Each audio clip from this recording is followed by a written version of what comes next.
Buongiorno, adesso siamo con Martin Wolf, che è Associated Editor and Chief Economics Commentator del Financial Times, al quale vorrei fare alcune domande sulla situazione attuale dell'economia, vedendo un po' di capire se lui ci riesce a spiegare in maniera semplice quello che sta succedendo. Mr. Wolf, I have two teenager daughters, and they ask me what's happening. And it's not easy to tell them and to explain them what's happening. So before asking you what happens next, I would like to know, how would you explain to a teenager, Italian teenager now, what's happening, just in a few words, if you like? Well, I could try, but in a few words it's very difficult. Okay. I think that there's a sort of long period story and a shorter period story.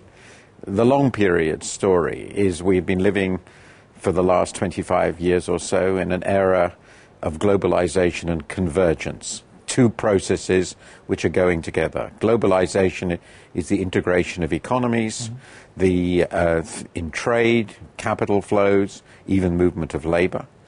And this is being reinforced by and reinforcing a very rapid process of catch-up growth, convergence of living standards across the world, with the rise of particularly of the Asian giants, and the most important by far being China. This is obviously a colossal, enormous shock.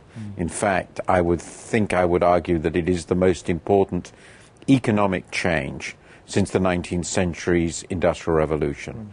Because China, after all, has as many people, more people than all the industrial countries put together, about 400 million more people than all the industrial countries put together. And India has another billion. So it is a complete revolution. That's the long story. Now, what's happening now is, I think, a combination of two events which are related to what I just talked about. First, we're beginning to generate a lot of global inflationary pressure. And that is showing itself up in rising commodity prices. And that's because the world economy is not only growing very quickly, almost entirely in the emerging economies, but their demand for resources is very intense. So they're bringing about a big rise in the price of resources. And in particular, in the case of energy, the supply is not growing very quickly anymore. In fact, we have a lot of problems about increasing supply of resources. So there's a resource shock, which is showing itself up in inflation. That's a big structural shift.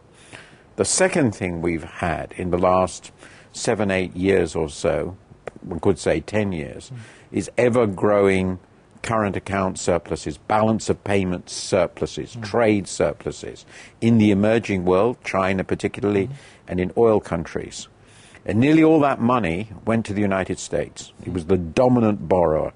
The way we balance demand in the world economy is the United States absorbed the excess savings of these new players in the world, partly because their exports were so successful, as in the case of China, now they're almost the biggest exporter in the world, and partly because of this resource shock, which has raised the price of oil. Now, the United States absorbed these savings largely through household borrowing. The households borrowed enormously. Monetary policy was very loose. There was this huge housing bubble. This was financed by the banks through these so-called securitized lending. And we've now seen a breakdown of that process, which is why the United States now has a financial crisis.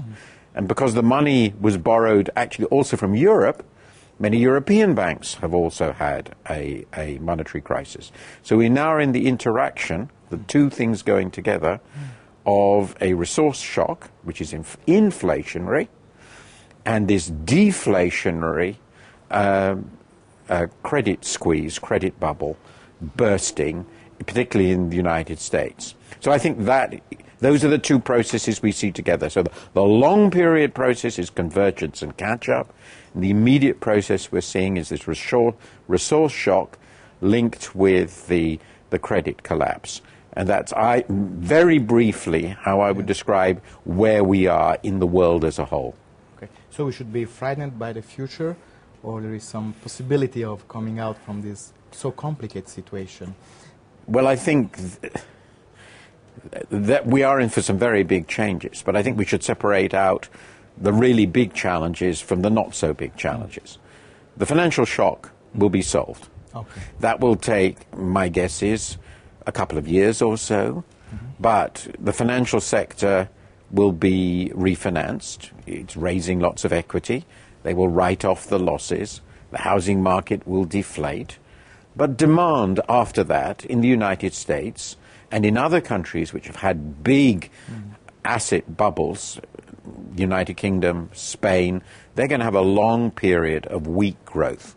But that's not a huge global problem, not a gigantic global problem. The financial system shock, therefore, we will solve.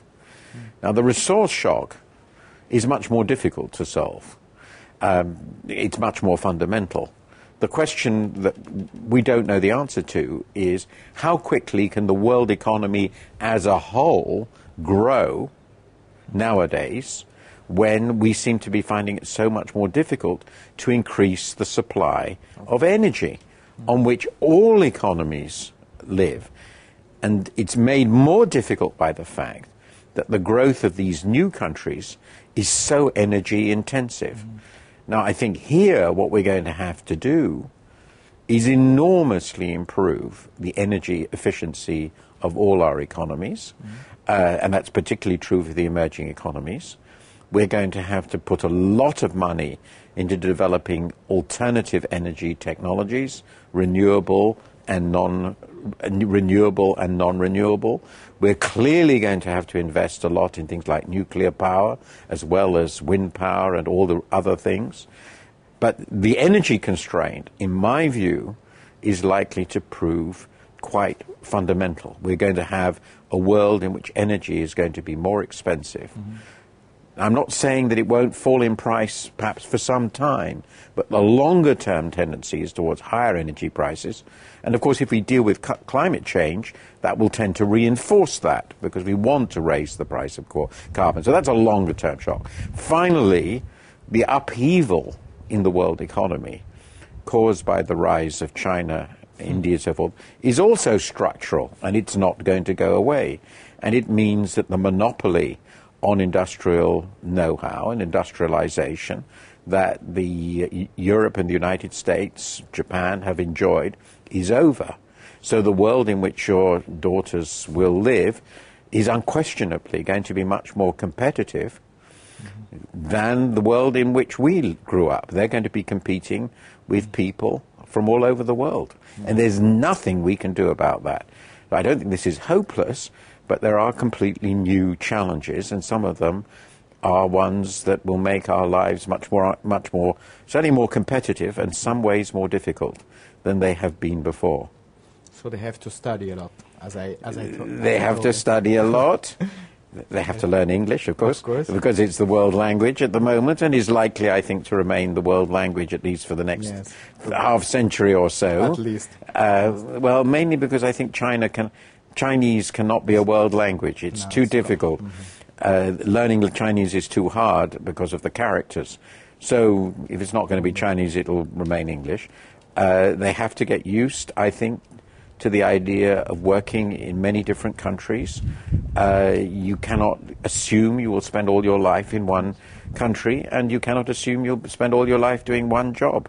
I think one has to understand that we are going to have to be much more flexible. It's quite uncomfortable, but I still think we have many advantages in the West. We have the know-how, we have the industrial tradition, we have the resources still to invest if we want to, but it's going to be a more challenging environment.